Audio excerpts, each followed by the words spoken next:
जो बड़े बड़े साधनों से स्थिति प्राप्त होती थी। देखो, सबसे बड़ा माया का फसाव यह हो रहा है कि हमारी भोगों को भोगने से कभी तृप्ति नहीं हो रही, और जिसकी इंद्रियां भोगों में लगी हुई तो ज्ञान की बातें कर सकता है, ज्ञान बिल्कुल नहीं हो सकता। ये बात मान लीजिए, चाहे जितना वो ज्ञान की बातें करे, भगवदानंद का स्पर्श नहीं हो सकता अंदर। ये सिद्ध बात है, सिद्ध। शरीर भोग भोगे, इंद्रियां भोग में सुख खोजे, मन संकल्प भोगों का करे, बुद्धि निश्चय सत्य भोगों में करे, तो किनके द्वारा परमात्मा तत्व का अनुभव हुआ भाई? किसने परमात्मा तत्व का अनुभव हुआ? आत्मा तो अज्ञानियों में ज्यों की त्यों वैसे ही है, तो तुमने क्या अनुभव किया? तो वो ज्ञान केवल नाटक रह जाता है। ज्ञान की शुरुआत ही होती है, भोगाभ्यास को तत्काल रोक दिया जाए। जिस दिन से सत्संग सुना उसी दिन से, जैसे एक ब्रेक होती धीरे धीरे लगाई जाती है, और एक ब्रेक होती है कि अगर तुरंत नहीं लगाई गई तो घटना घट जाएगी। इसी जन्म में अगर ज्ञान प्राप्त करना, भगवत प्राप्ति, तो अभी वो ब्रेक की जरूरत है, तुरंत। अब लो नशानी अब ना नशे हो, निर्वाह भगवान करेंगे, क्योंकि भगवद आश्रित हो। न चेन्द्रियाणाम भोगाभ्यासेन वै तृष्णम कर्तुम शक्यम। आपके अंदर जो प्रेरणा हो रही कि इन भोगों को भोग लें तो सुखी हो जाए, तो कह रहे कभी नहीं, जीवन भर भोग लो, कभी तुम्हारे अंदर यह अनुभव नहीं आएगा कि तुम सुखी हो गए भोग भोग के। ना चेन्द्रियाणाम भोगाभ्यासेन वै तृष्णम कर्तुम शक्यम। तुम भोग भोगते हुए कभी शांति को प्राप्त नहीं हो सकते। भगवान ने त्यागात शांति अनंतरम, त्याग के अनंतर शांति मिलती, नहीं तो लिख देते भोगात शांति अनंतरम, भोग भोगो शांति प्राप्त हो जाएगी। लेकिन शास्त्रों में न जातु कामः कामानामुपभोगेन शाम्यति हविषा कृष्ण वर्तमेव भूय एवाभिवर्धते। जब तुम्हारे अंदर भोग भोगने की इच्छा जागृत होती है और तुम उसे भोग देते हो, तो ऐसी गलती करते हो जैसे आग में घी डाल दो तो और आग प्रज्वलित हो जाएगी। आग में घी डालने से वो बुझेगी नहीं, वो प्रज्वलित हो जाएगी। ऐसे ही कामोपभोग की वासना से जब तुम काम का सेवन करते हो तो वो तुम्हारे अंदर तृष्णा पैदा कर देती, भयंकर आग भोग की। फिर वो पागल आदमी कहा जाता है, उसको समझ में नहीं आता कि धर्म क्या है अधर्म क्या है। तो कह रहे यतो भोगाभ्यास मन विवर्धन्ते रागाः कौशलम चेन्द्रियाणाम। अब वो जब भोग भोग कर शांति प्राप्ति की चाह करने लगा, सब कर तो यही रहना, सबके अंदर भगवान की आज्ञा उल्लंघन की वृत्ति बैठी हुई है। भगवान कह रहे त्यागात शांति अनंतरम, और हमारे अंदर वृत्ति बैठी हुई कि मैं भोग कर एक बार तो देख लूं तो शांत हो जाऊंगा। क्या है? और एक बार जो इस दलदल में उतरा आज तक नहीं निकल पाया। जब से सृष्टि हुई तब से एक बार के लिए ही उतरा था और आज तक नहीं निकल पाया इस दलदल से। क्यों? बोले यतो भोगाभ्यास मनु विवर्धन्ते रागाः कौशलम चेन्द्रियाणाम। भोगों को भोगने से भोग में और प्रियता बढ़ जाती है, और विषयासक्ति बढ़ जाती है। फिर वो कौशल के द्वारा भोग भोगना चाहता है, विविध कलाओं के द्वारा विविध परिवर्तन कर करके, स्थान का परिवर्तन, शरीर का, अब ये शरीर नहीं दूसरा शरीर चाहिए, इस स्थान में नहीं अमुक स्थान में, इस प्रक्रिया से नहीं ऐसी प्रक्रिया से। यतो भोगाभ्यास मन विवर्धन्ते रागाः कौशलम चेन्द्रियाणाम। इंद्रियां और बलवान होकर उसे कुकर्म में फंसाती जाती है। तस्माद अनुपायः सुखस्य भोगाभ्यासः। अब सुख की चाह और बढ़ गई और खोज उन्हीं भोगों में रहा है जहां अशांति, दुख, क्लेश, बंधन। विषय चुगा जिन चुगे मन चुगत कछुक सुख होए, फिर फांसी ऐसी लगे तैसम दुख न हो। ऐसा फंस जाओगे कि निकलना भी चाहोगे तो नहीं निकल पाओगे। ये देख लेना, और देख ही रहे हो, अधर्म के द्वारा भोगों को भोगोगे तो निकलना भी चाहोगे कि आज से नहीं करूंगा तो नहीं निकलने दिया जाएगा। ये माया तुम्हें रौंद देगी, भयभीत कर देगी कि अगर ये शब्द भी निकाला कि आज से नहीं तो हम अभी इसी क्षण, भयभीत हो जाओगे, तुम्हारी ताकत नहीं। बोले हुआ क्या? सा खलवयम वृश्चिक विषभीत इवासी विशेष दष्टो या सुखारसी विषयानुवासितो महति दुख पंके निमग्न इति। जैसे कोई बीछी के डंक से बचने के लिए सांप के बिल में हाथ डाल दे, ऐसी गलती हो गई। बीछी का जो डंक का जहर है वो मारेगा नहीं आपको, वो पीड़ा देगा, लेकिन सांप का जो जहर है वो मार देगा आपको। तो बोले जो मन में काम ने जलन पैदा की वो मारेगा नहीं आपको, थोड़ा पीड़ा देगा, इसके बाद शांत हो जाएगा। और आपने यदि भोगाभ्यास में उतार दिया तो मार देगा, जैसे बीछी के डंक के कष्ट से बचने के लिए कोई सांप के बिल में हाथ डाल दे और वहां कोबरा उसे डस ले, ऐसे ही काम की पीड़ा को, काम के वेग को ना सह सकने के कारण वो काम भोग में उतर गया। तो कह रहे हैं विषयानुवासितो महति दुख पंके निमग्न थी, महान दुख में फंस गया। परिणाम में पता चलेगा, अभी उसे पता नहीं चलता परिणाम में। इसलिए ज्ञान ब्रह्मबोध प्राप्त करना बहुत कठिन है, क्योंकि बिना निष्काम हुए आप आगे नहीं बढ़ सकते।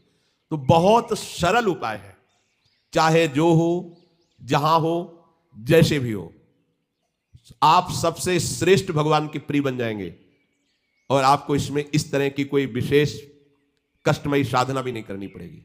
श्रीमद् भागवत में कहते हैं अहो बत स्वपचतो गरीयान यज्जिह्वाग्रे वर्तते नाम तुभ्यम। ध्यान दीजिए, ते पुस्तपस्ते जुहुः शश्नुरार्या ब्रह्मानुचुर्नाम गृणन्ति ये ते।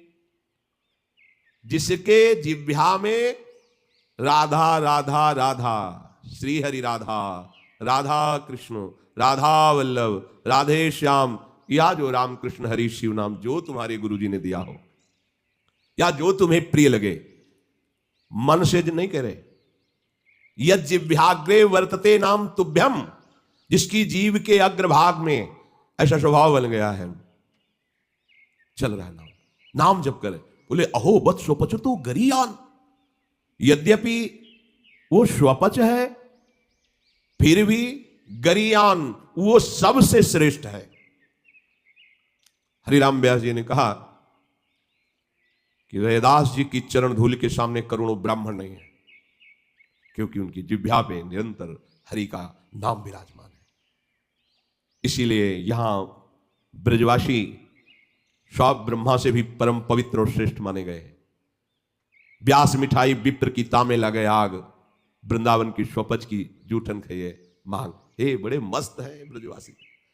प्रातः काल एक बार मंगला करके श्री जी की जा रहे थे, तो एक माई ठेलिया में कूड़ा करकट से भरे मस्ती बिहारी जी के पद गा रहे थे, जपे जा राधा राधा नाम, बसे जा श्री वृंदावन धाम, मिलेंगे कुंज बिहारी ओढ़ के कांवर का।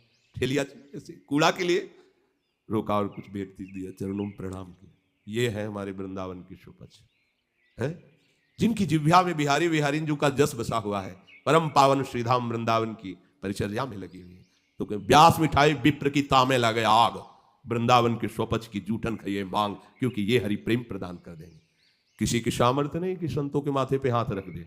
एक ब्रजवासी का छोरा छोटा सा हो, उसके पैर चो कोई भी हो ऐसे लगा के हाथ, जा बाबा, और उसको जब प्रणाम किया ना, भैया लाडली जी कृपा करें तो पे बाबा, हृदय निहाल हो गए। ये आशीर्वाद कौन दे सकता है? देखो बरसाने के गोसाई पर चरण छुओ, सीधे लाडली जी से ऐसे हाथ करके बात करते हैं, लाडली जी।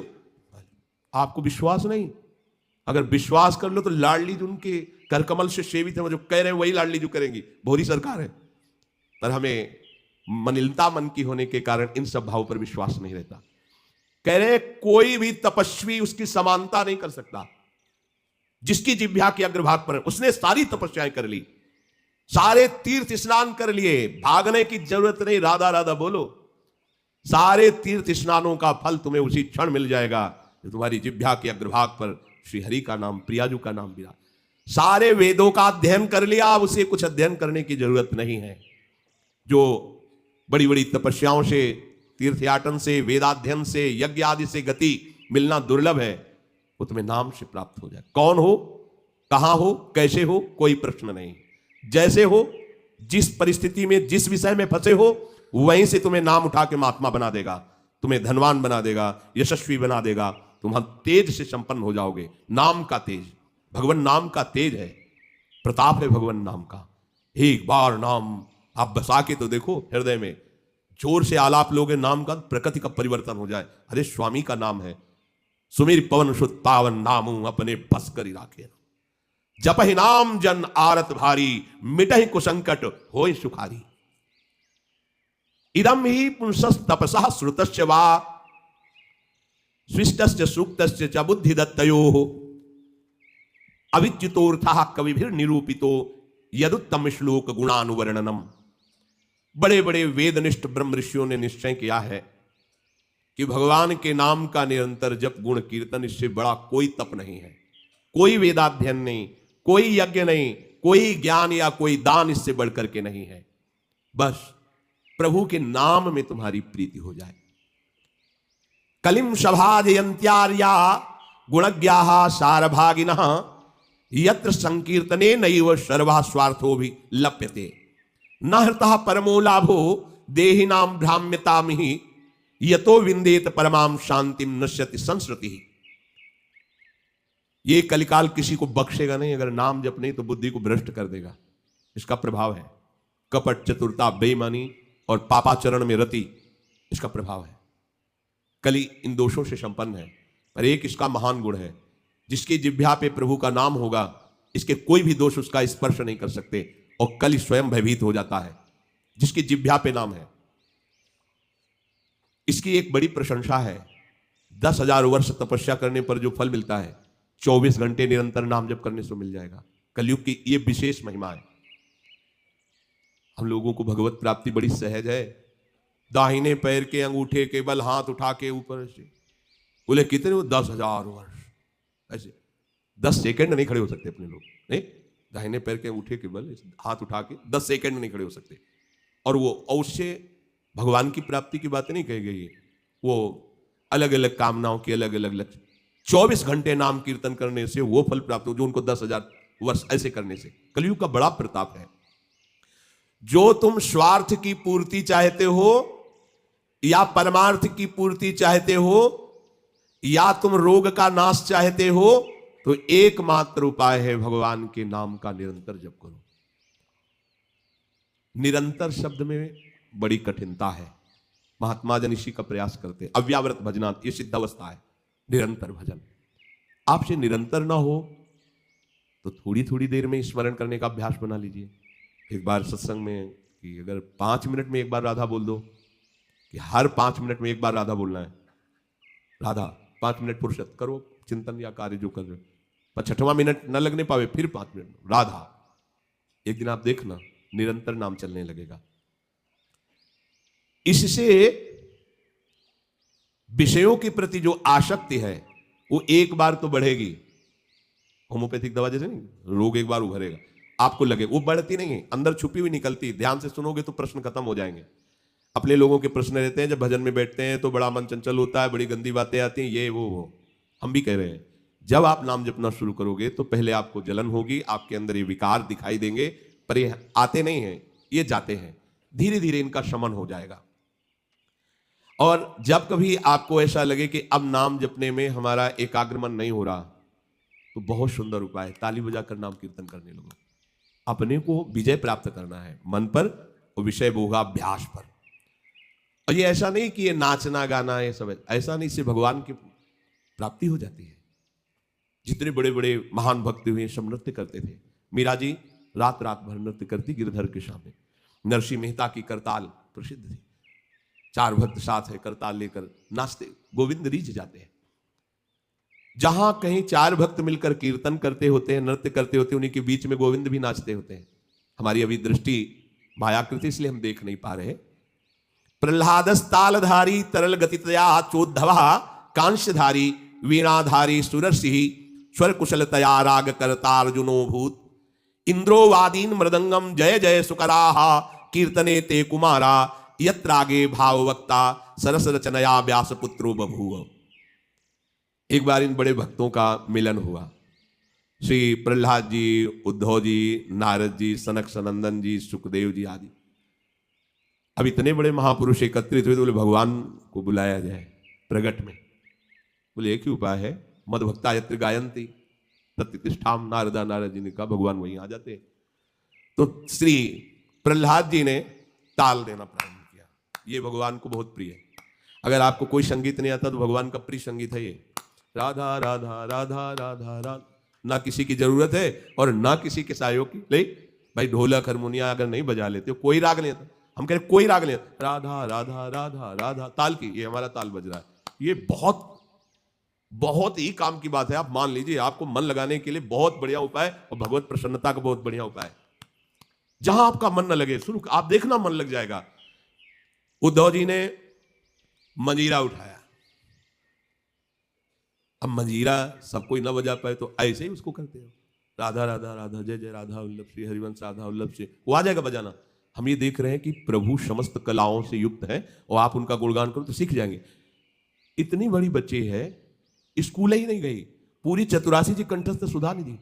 आश्चर्य है, सुधा निधि के श्लोक बोलने में व्याकरण पढ़े हुए भी लड़खड़ा जाएंगे, और ककहरा नहीं पढ़े, गई नहीं स्कूल। ये सर्वाश्चर्य में सकल विद्या विदित रहस्य श्री हरिवंश हित। हमारी स्वामिनी सकल विद्या विदित है, आश्रय निर्मल हृदय ने लिया, वाणी प्रकाशित है श्री चतुरासी जी कंठ। हम तो आश्चर्य, पर सर्वाश्चर्य में स्वामिनी जो, इसलिए क्या नहीं आपको ज्ञान हो जाएगा, आपको क्या पता नहीं चल जाएगा। जब प्रभु का पता चल गया तो सब उन्हीं में समाये हुए हैं, सब ज्ञान आ जाएंगे। श्री उद्धव जी ने मंजीरा उठाया और नारद जी का प्रसिद्ध वाद्य यंत्र तो वीणा जी है ही, और अर्जुन जी राग आलापने लगे। इंद्र ने मृदंग बजाना शुरू किया। सनक सनंदन बीच बीच में जय हो, ये कोई हंसी मजाक नहीं, जैसे कीर्तन में आप लोग बोलते हैं जय हो जय हो जय हो, आप बोलते हैं ना, ये साधारण बात नहीं है, भगवान बहुत प्रसन्न होते हैं इससे। बोले ये सनक सनंदन सनातन सनत कुमार बीच में नाम कीर्तन में जय ध्वनि बोलने लगे, जय हो, और सुखदेव जी भाव भंगियां प्रकट करने लगे। जीव ही ये कीर्तन और नृत्य हुआ तो बीच में देखा प्रभु प्रकाशित हो गए। तासामावीर भूत छोरी स्मयमान मुखाम्जा पीतांबर धरासरग भी साक्षान मत, और वो भी कोई खड़े लगे हुए, वो भी तो नटवर नागर है, सकल कलाओं में प्रवीण, तो प्रभु नृत्य कर रहे हैं, भक्त जन आसपास मृदंग में। कैसा आनंद, ये जो आनंद आपको आता है, तो आनंद कौन है जानते हो? श्री कृष्ण सच्चिदानंद रूपाय, उनका रूप क्या है? आनंद। आपके हृदय में उमगल, सबके हृदय में भगवान आ रहे हैं। प्रभु बोले हमारा अनुभव नहीं हो रहा, मलिन यंत्र है, यही करते रहो। थोड़ा आनंद आया ना, अब पूरा आनंद आ जाएगा, और जिस दिन पूरा आनंद आया उस दिन से फिर तुम्हें कोई घसीट नहीं पाएगा, माया का जो आकर्षण है। भगवत आदि पुरुषस्य नारायणस्य नामोच्चारण मात्रे निर्धूत कलिर भवति। जो प्रभु श्री हरि का नाम उच्चारण मात्र करता रहता है, कोई भी कलयुग का दोष उसके अंदर, कलयुग बड़ा सूक्ष्म विषय है। देखो गर्भ में ही जिनको भगवान का साक्षात्कार हो गया था, वो परीक्षित महाराज, देखा कि एक जो शूद्रवत आचरण करने वाला पैर से मार रहा है, डंडों से मार रहा है बैल को, बीच बीच में लात। ये ध्यान रखो, किसी को भी पैर से कभी, सम्य श्री भगवान है, कभी ऐसा दंड विधान किसी के लिए हो जैसा, पर ऐसे सहज में किसी को अपने पैर न लगे। अपने लोगों का परमार्थ है ना, कोई अगर लेटा हुआ है तो उसे नांगने की जरूरत नहीं, घूम के भले चले जाओ, उससे प्रार्थना करो कि आप पैर हटा लीजिए। ये ऐसे किसी को नांगना, किसी के पैर मारना, ये सब गंदे आचरणों में आता है। भक्तों के द्वारा ऐसा नहीं होता। हमें तो आश्चर्य हुआ, पूज्य श्री चंद्रशेखर बाबा के एक जो अंग सेवी थे, उन्होंने बताया कि बाबा का श्री चरण एक बार हमारी पादुका को छू गया, तो बाबा पादुका को ऐसे छू के ऐसे, हम कहा अरे बाबा हम मर गए, ये क्या हमारी पादुका? बोले अब तुम थोड़ी हो, तुम तो हरि के शरणागत वैष्णव हो गए। अब वैष्णव की पादुका पूज्य होती है, उसमें पैर कैसे? बाबा के वो शिष्य हैं और बाबा उनकी पादुका को, ये है भाव, वैष्णव भाव, ये भगवत भाव। हम गुरु हैं, चेले का तो ऐसा नहीं, पूज्य हो गया, वो भगवान का दास हो गया। हम तो पोस्टमैन हैं, हमें जो मिला वो इधर दे दिया, लेकिन वो वही है, उसको उसी भाव से देखे कि भगवान का निज जन, भगवान का भक्त है। लात से मार रहा था, डंडों से मार रहा था, उनका रुक जा, हमारे राज्य में कोई हमारे ऐसे धर्मयुक्त पशुओं को दंड दे और मेरा भय ना हो, ऐसा कौन पैदा हो गया? नजदीक गए तो जब देखा कलयुग ने कि ये तो प्रचंड काल रूप है, भगवत भक्ति से संपन्न थे, तुरंत उसने पाग उतारी चरणों, महाराज रक्षा कीजिए और मुझे भगवान ने ही सेवा दी, अब मेरा समय आ गया है, अब मैं राज्य करूंगा। तेरा समय है, कलयुग, जी हां। देखो उसका परिचय कहां से हुआ? अधर्माचरण से ही। तो उनका जब तक मैं जीवित हूं तब तक तेरा राज्य नहीं आने दूंगा, हमारी प्रजा में अधर्माचरण फैल जाएगा। तो आपको कुछ ना कुछ तो स्थान देना ही होगा हमारे लिए कि आप, ठीक है, मदिरालय, और जो मदिरा सेवन करे और जहां शरीर को बेचा जाता हो, भ्रष्ट आचरण किए जाते हो, जहां जुआ खेला जाता हो, ये द्वित कीड़ा, मद्यपान करना, व्यभिचार करना। व्यभिचार उसे ही कहते हैं जो धर्म से रहित काम संभोग होता है, जो अपनी एक पत्नी व्रत रहकर भगवान की भावना से संतानोत्पत्ति की क्रिया, वो उसे व्यभिचार नहीं कहते, वो दोषयुक्त नहीं, गृहस्थ धर्म के अंतर्गत है। लेकिन जो अन्य ऐसी भावना कलयुग को आदेश दिया कि आप रह सकते हो उसके, जो मदिरा पीता है, जो भ्रष्टाचरण करता है, और जो मांस खाता है, और जो देव कीड़ा करता है, आप, क्योंकि वहां कोई ऐसा करता ही नहीं था, यहां रह सकते हो। उनका महाराज आपने सब गंदे गंदे स्थान तो दे दिए, थोड़ा तो सांस लेने की जगह दो। तो उनका ठीक है, अधर्म से कमाया हुआ स्वर्ण उस पर तुम्हारा बात, वो खुश हो गया, हाँ हाँ ठीक है महाराज, आपकी आज्ञा के विरुद्ध बिल्कुल नहीं चलूंगा। चले आए। जरासंध का जब वध हुआ था तो उसका मुकुट जो था उसको लेके, विजय में जिसकी विजय, तो भीम ने ही तो भगवान की प्रेरणा से, तो अब ये उन्हीं के तो वंश में है ना। ऐसे धरते ही शिकार की वृत्ति जागृत हुई, जंगल में गए, शिकार तो मिला नहीं, प्यास से व्याकुल हो गए। एक महात्मा समाधि में बैठे हुए थे, उनके आश्रम में प्रवेश किया। महात्माओं के आश्रम में प्रवेश करने की मर्यादा होती है, पाग, अस्त्र शस्त्र, अपना पद का भाव ये बाहर ही रख देना चाहिए, क्योंकि यहां सर्व लोक महेश्वर भगवान के चिंतन में लगे हुए हैं। और विश्वास रखे कभी अमंगल नहीं हो सकता। तुम्हारे अंग रक्षक तुम्हारी रक्षा नहीं कर सकते, जैसा भगवान नाम रक्षा करता है। तो भगवान नाम का वहां सुरक्षा कवच होता है जहां भगवत प्रेमी महात्मा होते हैं। इसलिए बहुत जगह शास्त्रों में पाया गया है, जैसे कर्ण ऋषि के आश्रम में दुष्यंत जी तो अंगरक्षकों को बाहर ही छोड़कर अपना राजमुकुट और चरण पादुका उतार करके बड़ी दैन्यता से, ऐसे कई जगह महात्माओं के, पर आज ही भूल गए। ऐसे आश्रम में प्रवेश किए, घोड़े से उतरे, कोई है, प्यास लगी है। तो ये मर्यादा है कि यदि राजा पधारे तो खड़े होकर उसका स्वागत किया जाता है, क्योंकि हम राजा के राज्य में रहकर भजन करते हैं। वो राजा हमारे भगवान का स्वरूप है, उसका खड़े होकर स्वागत और अर्घ आदि दिया जाता है। ऐसा पूर्व ऋषियों ने किया भी है। अब वो समाधिस्थ में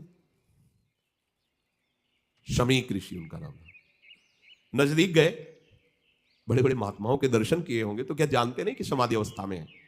समाधि अवस्था केवल शरीर दिखाई दे रहा है, बाहर से आप उसे मृत जैसा भी कह सकते हैं।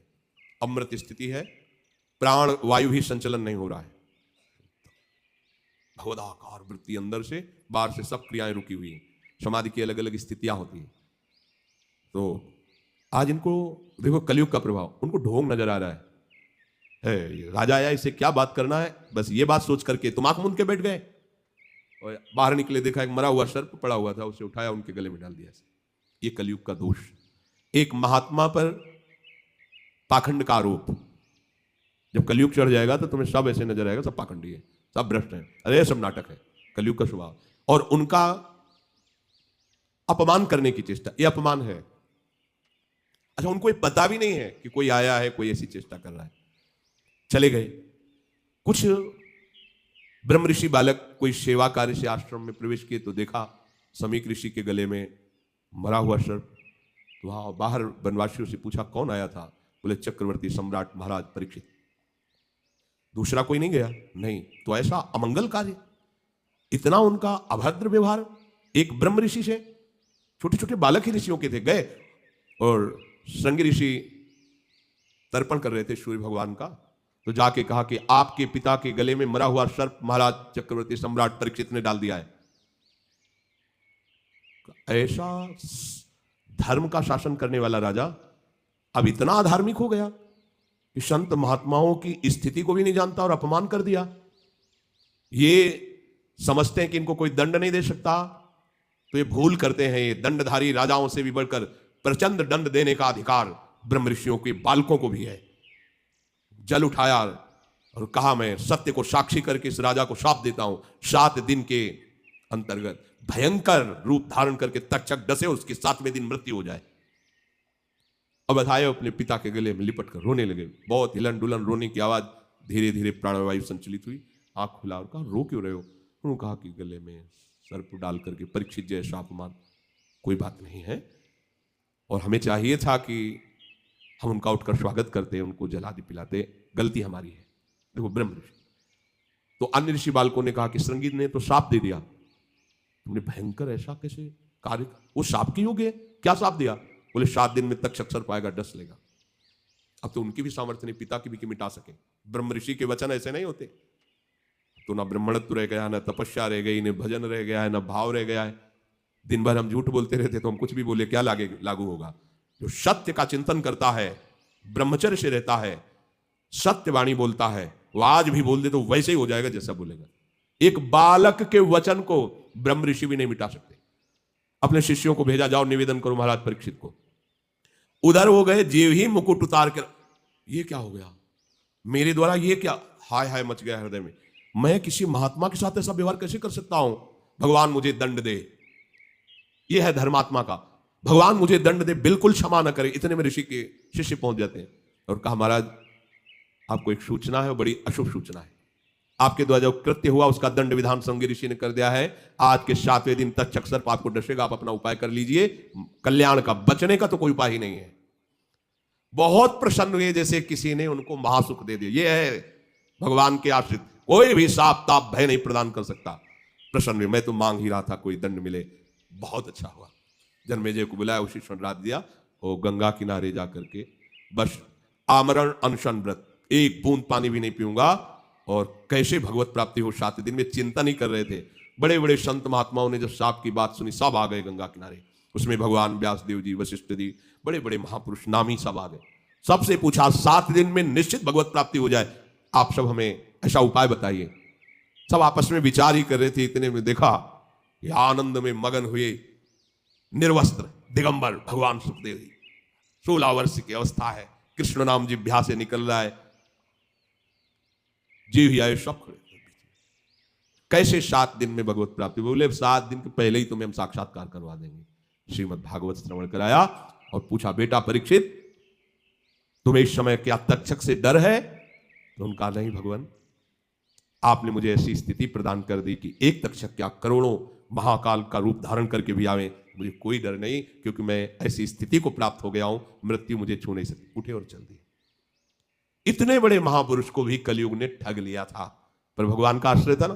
तो कह रहे कि कलयुग का बिल्कुल भी प्रभाव उसके ऊपर नहीं पड़ेगा जो नाम जप करता रहेगा। बचो, इसलिए हम आपसे बार बार लगभग 2-4 दिन में सत्संग में प्रार्थना करते हैं कि शराब मत पियो, बुद्धि भ्रष्ट कर देगा, कलयुग का स्थान है, ये वो कार्य करा देगा। इसी जीवन में तुम जीने लायक नहीं रहोगे। पराई बहन बेटियों के साथ व्यभिचार की प्रवृत्ति बिल्कुल मन में मत रखो, कलयुग का स्थान तुम्हें नष्ट कर देगा, दुर्गति हो जाएगी। ये जुआ खेलना, मटका और शेयर बाजार आदि के जुआ, ये सब जुआ के अंतर्गत आते हैं। बचिए, घर बैठे इतने लगा देंगे, इतने आ जाएंगे, और जब उतने सब चले जाएंगे तब बेईमानी सुहाएगी, गंदे आचरण सुहाएंगे, चिंता में बैठ जाओगे, कोई भजन साधन नहीं बनेगा। मेहनत करो, धर्म से कमाओ। मांस मत खाइए, कलयुग का निवास स्थान है, मांस खाओगे बुद्धि भ्रष्ट हो जाएगी, कलयुग तुम्हारी बुद्धि भ्रष्ट कर देगा। किसी के धन की चोरी मत कीजिए, संपत्ति का किसी भी तरह से अगर चोरी से लाए तो परिवार को नष्ट करने वाली चेष्टा हो जाएगी, अपने हाथ से अपने परिवार को नष्ट कर दोगे। देख लेना, ऐसी बुद्धि भ्रष्ट होगी कि जो तुम्हारे परिवार को ही तुम्हारे आचरण दुखदायी बन जाएंगे, जिनके सुख के लिए तुमने चोरी की थी। ये कलयुग के स्थान है। अगर कलयुग के प्रभाव से बचना है, निर्धूत कलिर्भवति, बोले भगवद आदि पुरुषस्य नारायणस्य नामोच्चारण मात्रेण। नाम बहुत बढ़िया अंग रक्षक है, कोई भी आपको दोष युक्त नहीं कर पाएगा यदि नाम चल रहा है। अगर हमारे दोष जमा है, देखो हम बार बार प्रश्न करते हैं, हमें सुख मिले, हमारी विपत्ति कैसे हटे, हम चाहते हैं कि ये काम बन जाए, वो काम क्यों नहीं बन रहा? क्योंकि तुम्हारे पाप जमा है। खुली बात है, पाप ये दान पुण्य से नष्ट नहीं होंगे। दान पुण्य एक क्रिया है, शुभ क्रिया है, पुण्य क्रिया है वो अलग जमा होगी। हमको एक ऐसी बात चाहिए जिससे पुण्य भी हो और पीछे के पाप नष्ट हो जाए। तो कह रहे वज्रम पाप मही भृताम भवद्रोदेकस्य सिद्धौषधम। पाप चाहे तुम्हारे पर्वत के समान हो, उनको विनाश करके तुम्हारे पुण्यों को बढ़ा देगा। पुण्यों को बढ़ा देगा पहाड़ जैसे, और पाप को मिटाकर धूल कर देगा। जैसे देवराज इंद्र जिस पर्वत पर प्रहार करें वज्र का, तो धूल बन के रह जाएगा, एक कण भी उसमें नहीं होगा। वज्र की ताकत है। तो बोले वज्रम पाप मही भृताम भवगद्रोदेकस्य सिद्धौषधम मिथ्या ज्ञान निशा विशाल तमसिस तिगमांस बिंबोदय, तुम्हारे पाप पर्वत को चूर चूर करने के लिए वज्र के समान है कृष्ण नाम। तुम्हारे पुण्यों को बढ़ाकर पहाड़ जैसा कर देगा और पाप को बिल्कुल धूल के समान उड़ा देगा। पहाड़ के समान पाप जमा हो, क्या करो? बस कृष्ण कृष्ण बोलो, राधा राधा बोलो। इस भवरोग की रामबाण औषधि क्या? बोले सिद्ध औषधम, कृष्ण कृष्ण बोलो। अपने गुरु प्रदत्त नाम को निरंतर जपो।